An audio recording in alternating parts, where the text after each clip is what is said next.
Chapter 49. The Nature of Wild Things.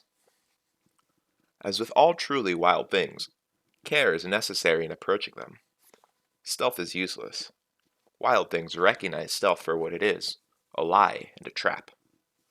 While wild things might play games of stealth, and in doing so, may even occasionally fall prey to stealth, they are never truly caught by it.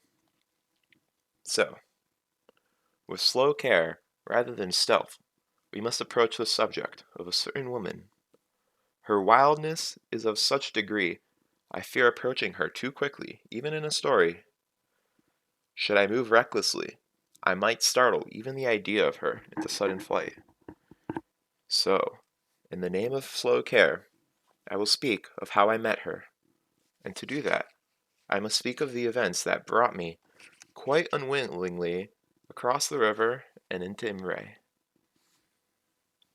I finished my first term with 3 silver talents and a single jot.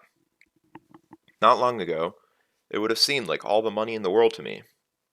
Now I simply hoped it would be enough for one more term's tuition and a bunk in the Mews. The last span of every term at the university was reserved for admissions exams. Classes were cancelled, and the masters spent several hours of each day conducting examinations. Your next term's tuition was based on your performance. A lottery determined what day and hour you would go through admissions. A great deal hung on the brief interview.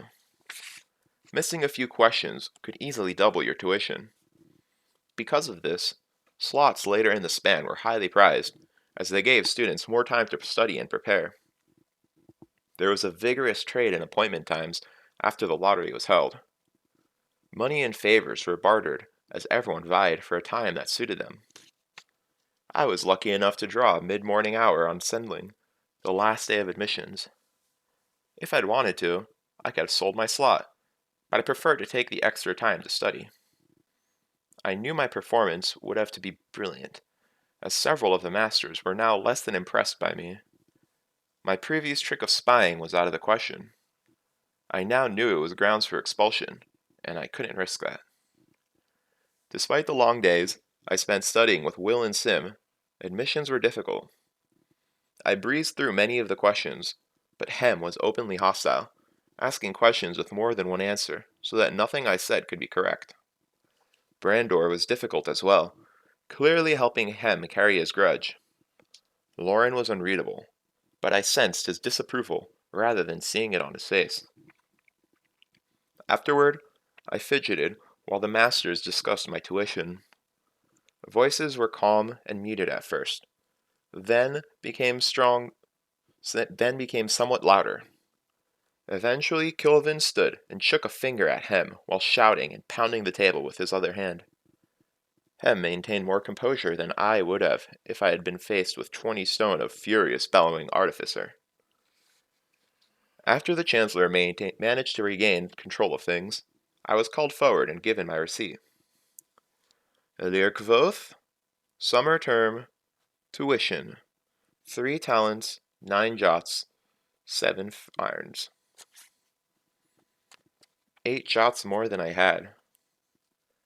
As I walked out of the master's hall, I ignored the sinking feeling in my gut and tried to think of a way I could lay hands on more money by tomorrow noon.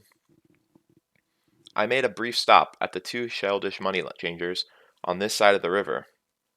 As I suspected, they wouldn't lend me a thin shim. While I wasn't surprised, the experience was sobering, reminding me again of how different I was from the other students. They had families paying their tuition, granting them allowances to cover their living expenses. They had reputable names they could borrow against in a pinch. They had possessions they could pawn or sell. If worse came to worst, they had homes to return to. I had none of these things. If I couldn't come up with 8 more jots for tuition, I had nowhere in the world I could go. Borrowing from a friend seemed like the simplest option, but I valued my handful of friends too much to risk losing them over money. As my father used to say, there are 2 sure ways to lose a friend.